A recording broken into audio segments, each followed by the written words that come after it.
the Palestinian militant groups responded to historic peace deals announced yesterday between Israel and Bahrain, Israel and the UAE, and the President of the United States saying last night on ABC, not 5, but additional 9 countries from the Muslim world. And when we say the Muslim world, not all in the Gulf states, but countries in North Africa have been discussed. Remember, we talked about countries even from the former Soviet blocs like Kosovo, recognizing Israel for the first time in their history, a predominantly Muslim former Soviet bloc country, in their economic deal that they made with Serbia, which was historic as well a couple of weeks ago.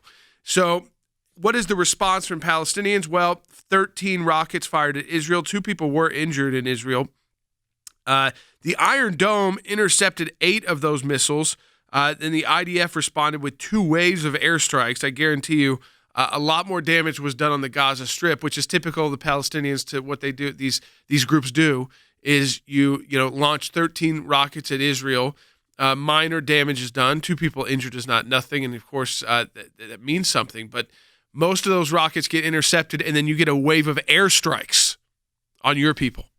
That's what comes back at you.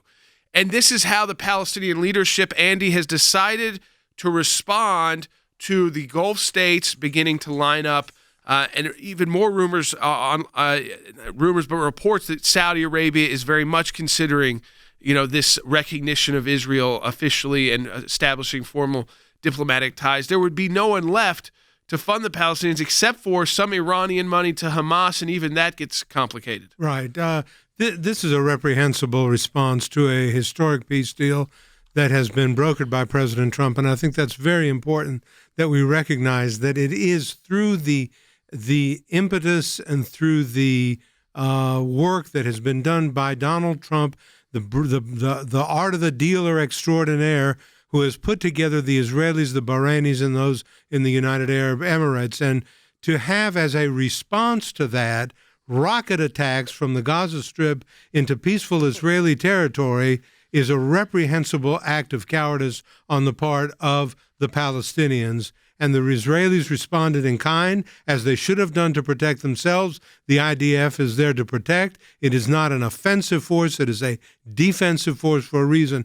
But I think that the fact that the overtures for peace, the opening of peace negotiations, was met with nothing but violence on the part of Palestinians is a reprehensible show of display of evil, really, on the part of the leadership of the Palestinians in Gaza and elsewhere. Than, you talked about this yesterday at the United Nations. We talked about the boycott, divestment, sanctions movement, which is also has been popular on U.S. college campuses.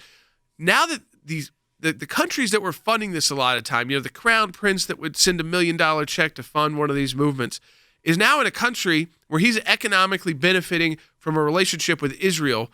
That will dry up quickly, and the politics that were played there. And you even believe that at the UN, you've taken a significant block of anti-Israel votes out of those censure votes that happened at the General Assembly. No question about it, Jordan. I mean, I would address it on 2 levels. First, on the BDS level, it's a huge blow to the BDS effort, if not a fatal blow because of the economic interest. But then, Jordan, at the United Nations, the reason that censures at the General Assembly and even more aggressive actions at the Security Council, the reason they have traction is because the economic clout and the economic threat, really, that the Organization for the Islamic Cooperation has over these countries. Jordan, if you're in not only a peace deal, but an economic agreement with the State of Israel, are you going to go to the floor of the General Assembly and vote for a censure? I don't think so. So I think the next time one of those issues comes up at the United Nations, there's going to be a whole line of countries, and I think that list is going to grow, Jordan, who are not going to play along. They're not going to play that game. And I think back to something that Rick Grinnell told us last week, Jordan. He said, why should Americans care about this? It's because when we provide economic opportunity, it drives hope, it drives peace, and that keeps Americans safer. Jordan, I really think that's at the bottom line. The Palestinians have shown they're not a worthy peace partner, but the President of the United States has found worthy peace partners. And at the end of the day, that makes Americans safer. I want to go to Jeff Balabon because Jeff was there.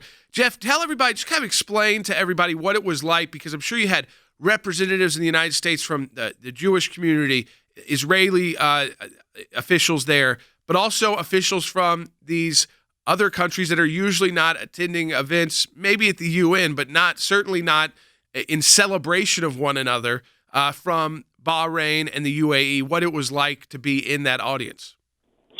Thanks, Jordan. I got to tell you, it was, people use the word historic a lot. This was historic in every sense of the word. You felt it. The atmosphere was just electric. The word that I heard most often was, it's a miracle. It's just miraculous. It was, as you said just now, Jordan, and we've been to Israel together many times, it's not the kind of cold, barely tolerating each other kind of relationship. There's a feeling of a genuine desire to move ahead, to get past the old enmity, to move into a new world. And it's all because of the brand new direction, the bold, tremendously different direction that this president and his team have taken in terms of supporting Israel, not pretending that the problem is Israel, not pretending as the problem is Jews living in Jerusalem, but saying, no, Israel is our ally. Israel wants peace. Stand with Israel and we'll stand with you.